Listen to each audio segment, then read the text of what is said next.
Hello everyone. In this video, I will show you how to connect Google AI Studio to Supabase.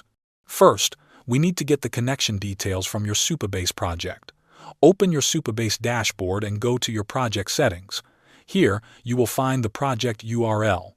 Copy it because we will need it to connect your app. Next, look at the API section.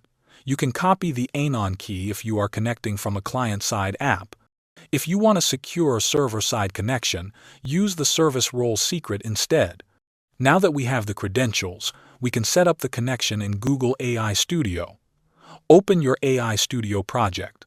You will give an initial prompt to let AI Studio know you want to use Supabase as your backend database. You can write, "I want to use Supabase as my backend database for this app. Here are my credentials." Enter your project URL and anon key. Once you do this, Google AI Studio will generate the code to set up your Supabase client. It will also create standard functions, like get data to read from your database and insert row to save new data. This allows your AI app to communicate with Supabase and handle data automatically.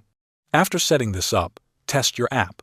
Insert some data using the functions generated by AI Studio, and then read it back. Now your Google AI Studio project is connected to Supabase.